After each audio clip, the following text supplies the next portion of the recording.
Masya Allah, jadi beberapa waktu yang lalu ada kawan yang ngechat begini. Jadi dari pertanyaan ini ada 3 kesimpulan pertanyaan yang kita ringkas. Pertama, merasa jauh dari Allah. Yang kedua, berusaha kembali tapi sulit. Yang ketiga, sholatnya masih bolong-bolong. Solusinya bagaimana? Ketahuilah yang pertama bahwasanya tubuh kita ini terdiri dari jasad dan ruh. Jasad asupannya dengan makanan, minuman dan lain sebagainya. Ruh asupannya dengan ibadah kepada Allah Subhanahu wa taala. Jadi kalau kita sudah merasa jauh kepada Allah, artinya ruh kita itu sedang lapar. Maka dekatkanlah diri kita kepada Allah Subhanahu wa taala. Bagaimana caranya agar asupan ruh ini terpenuhi? Caranya sederhana, tentunya ibadah. Terus ibadah apa yang harus kita lakukan? Allah Shallallahu Alaihi Wasallam bersabda, "Wa ma taqarraba ilayya 'abadi bi syai'in ahabbu ilayya mimma aftaradtu 'alaihi." Dan tidaklah seorang hamba mendekatkan kepadaku yang lebih aku cintai daripada apa yang telah aku fardukan kepadanya. Jadi yang pertama, untuk agar kita tidak merasa jauh lagi dari Allah Subhanahu wa taala, amalan wajib kerjakan. Tadi bolong sholatnya, berusaha sebaik mungkin sholatnya di istiqomahkan. Kemudian yang kedua, wa ma yazalu 'abdi yataqarrabu ilayya bin nawafili hatta uhibbu. Dan tidaklah seorang hamba mendekatkan diriku dengan amalan yang sunnah hingga aku mencintainya. Setelah amal wajib beres, maka dekatkan diri kita kepada Allah dengan amal sunnah. Karena ini merupakan salah satu cara agar Allah mencintai kita, agar Allah cepat mencintai kita. Kemudian sudah berusaha kembali tapi sulit. Ya, memang yang pertama tentunya harus kita pahami, Allah Subhanahu wa taala sangat mencintai orang-orang yang kembali kepadanya, bertaubat kepadanya. Lantas kalau sudah kembali, bagaimana istiqomahnya? Ini kan yang menjadi pembahasan utama. Sudah kembali tapi kok sulit. Yang pertama tentunya cara kita agar istiqomah, agar tetap kembali di jalan Allah Subhanahu wa taala, pertama murnikan niat kita lillahi taala. Yang kedua, ini secara ringkas nggih, karena kita diminta untuk menjawab secara ringkas.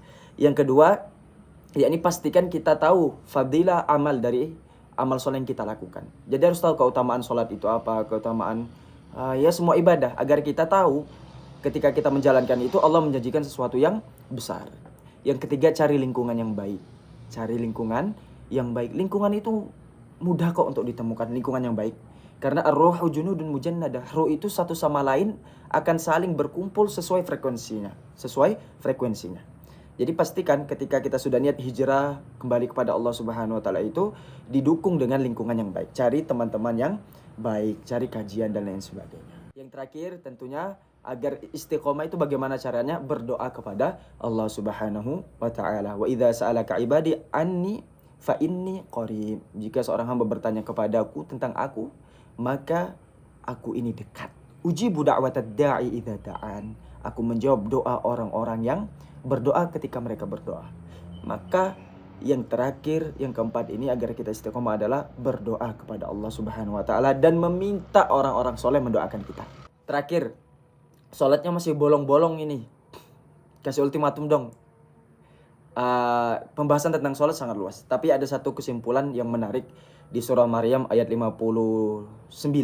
Allah Ta'ala berfirman, فَخَلَفَ مِنْ بَعْدِهِمْ خَلْفٌ أَضَاعُوا الصَّلَاةَ وَاتَّبَعُوا الشَّهْوَاتِ فَسَوْفَ يَلْقَوْنَ غَيًّا. Akan datang sesudah mereka suatu golongan yang jelek, yang dimana mereka menyia-nyiakan sholat dan memperturutkan hawa nafsu. فَسَوْفَ يَلْقَوْنَ غَيًّا. Maka mereka kelak akan menemui kesesatan. Apa maksud ayat ini? Ini ayat berupa ancaman tentang orang yang bermudah-mudahan terhadap sholatnya, suka menyia-nyiakan sholatnya. Pertama, mereka akan diliputi hawa nafsu. Jadi seluruh aktivitas mereka itu bukan dari bimbingan Allah, tapi dari hawa nafsunya. فَخَلَفَ مِنْ بَعْدِهِمْ خَلْفٌ أَضَاعُوا الصَّلَاةَ وَاتَّبَعُوا الشَّهْوَاتِ فَسَوْفَ يَلْقَوْنَ غَيًّا. Maka dia akan ghayyah. Ghayyah itu Ibnu Mas'ud juga menafsiri ghayyah itu adalah salah satu jurang di dalam neraka Jahannam. Jadi orang yang sengaja menyia-nyiakan sholat dan meninggalkan sholat, ancamannya apa? Masuk neraka Jahannam. Tentu kita tidak mau. Lantas kok diancam gini, Hid? Iya, kita harus tahu ancaman orang meninggalkan sholat itu apa, dan tentunya keutamaan orang yang mengerjakan sholat itu apa? Akan terbebas dari hawa nafsu dan akan terbebas dari api neraka. Wallahu a'lam bishawab. Semoga yang sedikit ini bisa menjawab. Barakallahu fikum.